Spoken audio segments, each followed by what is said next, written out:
Ei, gente, sabe onde eu estou? Hoje está começando a aula online de criança interior. Começa agora às 19 horas. Eu estou ali com a Eliane, que ela está fazendo a anotação de todo mundo cadastrado. Dá oi aí, Eliane. Oi. Meu staff, os meus colaboradores. O André, que é o que faz a plataforma acontecer, né, André? Uhum. A Flávia, a professora Flávia veio hoje. Hoje a Mayara não veio, que ela viajou. Ela viajou para encontrar com os pais dela, né, Eliane? Eliane, olha pra cá, fala oi, seja simpática. Eliane é a menina mais simpática que tem. A Kênia, que fica lá em Curitiba, faz parte do staff. A Keila Adriele, que faz parte do recebimento, ela recebe. Essa é a Raquel, que fica com o telefone. Raquel trabalha no horário comercial, ela fica com o telefone para responder os contatos. E aí a gente tá aqui. Ei, Juju, minha aluna, daqui a pouco começa a aula online, né, Juju? Juliana Cunha. Quer acertar tudo? Padrão de criança interior ferida. E ela permeia entre vítima e salvador. Como ela não dá conta de salvar todo mundo, ela se torna vítima porque ela acha que as outras pessoas deveriam ser.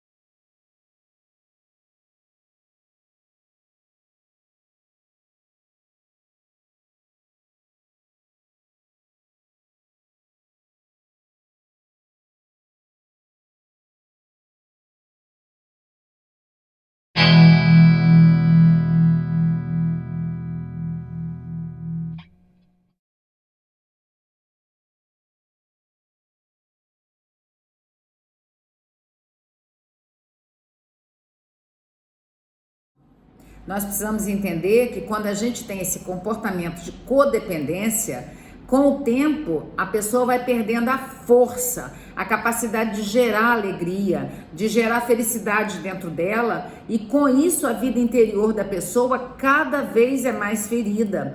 Com isso, o sintoma de codependência faz com que a sua criança interior seja ferida. A codependência transforma você num ser tão carente que você não tem atendido dentro de você várias questões básicas. E com isso, nós carregamos a criança interior dentro da gente com várias marcas, com vários registros negativos.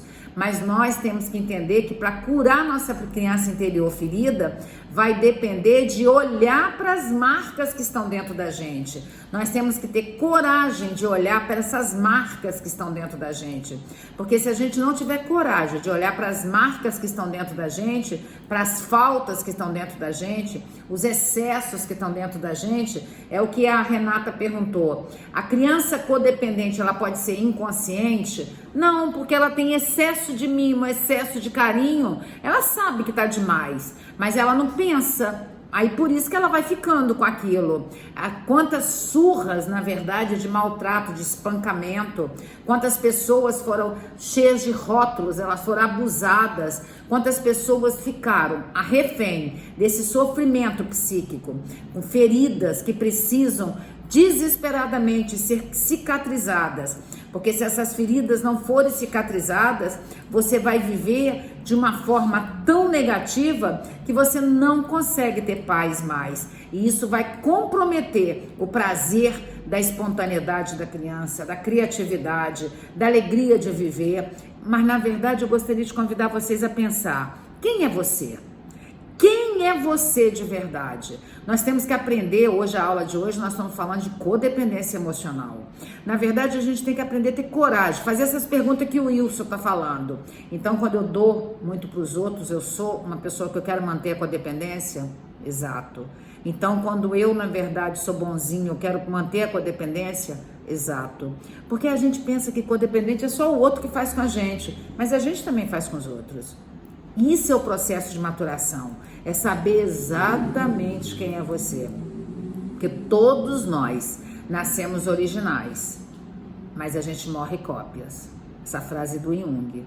Todos nós nascemos originais e vamos morrendo os cópias, sabe por quê? A gente vai perdendo essa autenticidade, a criatividade, porque a gente não vai dando conta de tirar as máscaras que a gente tem, os mecanismos de defesa que protegem o nosso ego de entrar em contato com a gente não vai dando conta. Então é mais fácil você ser o bonzinho, o agradável, o doador, o que fala sempre sim, o que quer agradar todo mundo. E aí você nasce original, você nasce livre, você nasce feliz e morre cópia por causa do condicionamento inconsciente. Mas a gente vai se condicionando, porque quando a gente é pequenininho, se a gente for autêntico, o que vai acontecer? Os pais cacetam você, aí você vai sendo bonzinho, agradávelzinho, legalzinho. E aquilo que eu falo pra vocês, quando você atende uma pessoa, geralmente a família traz pra mim um filho perturbado, e aí fala, nossa, aquele ali eu não vou trazer pra terapia não, porque ele é tão bonzinho.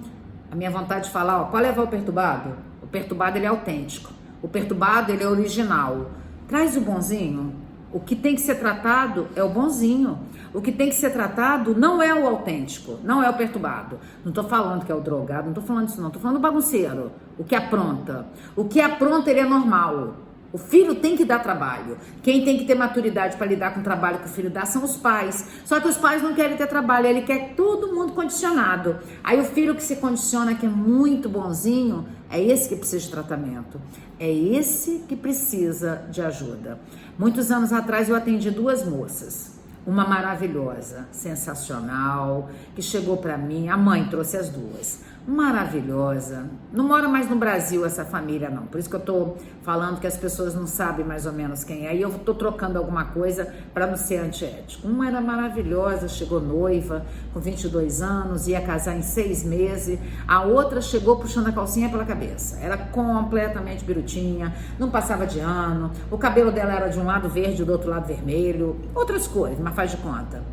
Simplesmente moral da história, passaram-se já 10 anos. A que tinha 22 anos, era noiva e ia casar em 6 meses, não casou, ficou noiva, já tá no 10º noivado, vamos ver se casa agora lá em Miami, né? A menininha que tinha um cabelo rosa e vermelho, verde e azul, não sei a cor que eu já falei, que eu menti, né, pra não chegar tão... Só sei que ela tinha 2 cores de cabelo. Ela tá casada, tá com 3 filhinhos, os filhos dela são maravilhosos, que ela sempre manda foto pra mim, e a família dela fala, engraçado. A mãe, que achava a outra maravilhosa. Minha filha é tão maravilhosa, ainda não conseguiu se encontrar, e a outra, que era despirocadinha, já é uma excelente mãe, uma excelente esposa e é super feliz. Porque é exatamente isso. Essa coisa do condicionamento, a gente gosta muito do perfeitinho, a gente gosta muito do certinho. Eu convido você a gostar do erradinho. Quando você gosta do erradinho, você pode ter certeza que você é muito mais feliz. Então nós precisamos ter esse desdobramento na nossa mente. Às vezes o que parece certo não é o certo, e o que parece errado, às vezes pode ser ele o certo.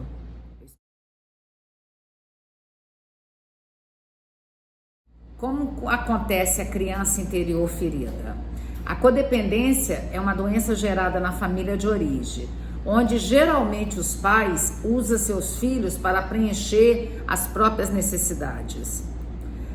E essas necessidades, elas são emocionais, que não foram preenchidas pelos pais dessas crianças. E o tanque de amor vazio faz com que se quebre o coração dessas crianças. Onde nasce? Aonde nasce essa criança interior ferida?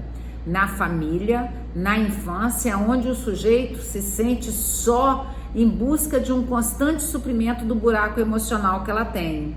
E com isso ela vai sentir frustração e ansiedade, vazio emocional, aí ela busca o prazer imediato, aí quando ela busca o prazer imediato ela tem culpa, aí de novo vem frustração e ansiedade. Deixa eu só mostrar aqui que eu tô gravando um pedacinho do vídeo.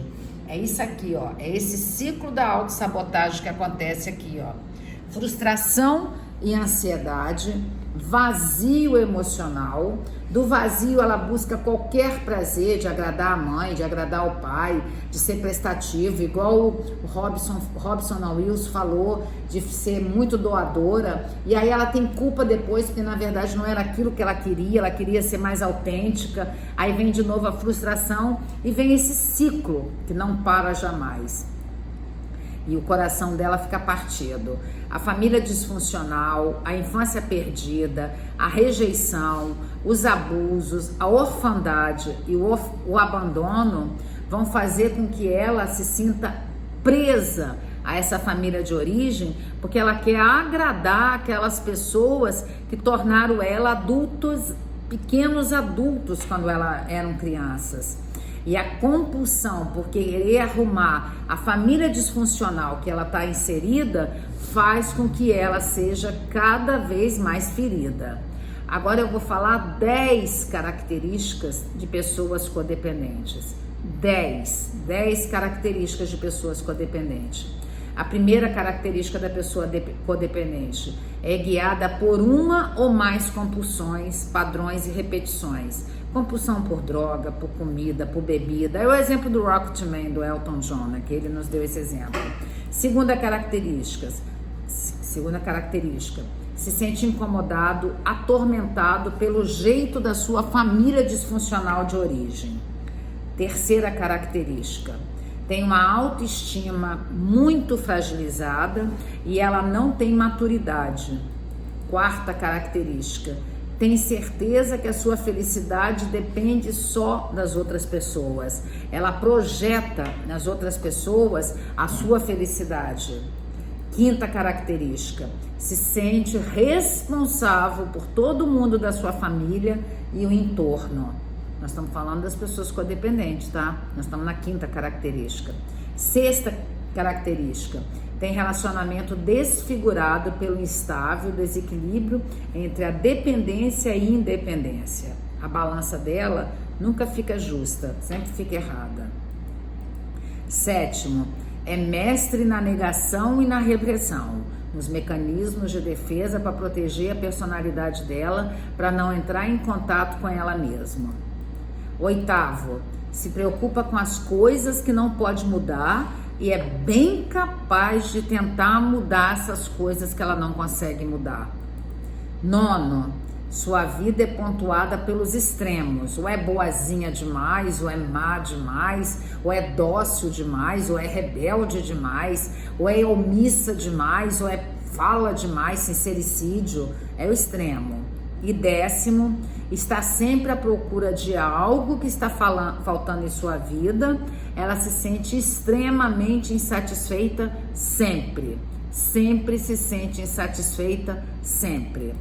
Então, e o que fazer, né, gente? Aí eu falei das 10 características, e o que fazer agora, né? Os piolhos começam a coçar, porque a gente tem que saber o que fazer. O que fazer com a culpa, o que fazer com a ameaça, o que fazer com o suborno, o que fazer com a pessoa que implora, não diz o que quer, mede as palavras cuidadosamente para alcançar um efeito, tem dificuldade de exercer os seus direitos, acha que tudo quer dizer não é importante, diz tudo é minha culpa, diz nada é sua culpa. São as pessoas fatalistas, né? E aí, o que acontece com essa pessoa? Ela vive buscando uma máscara, um disfarce do orgulho para poder, um mecanismo de defesa para poder ser aceito. E esse mecanismo de defesa é como se ela tivesse querendo garantir que fulano não vive sem ela, que não consigo viver sem você, que você é tudo para mim. São frases de pessoas codependentes.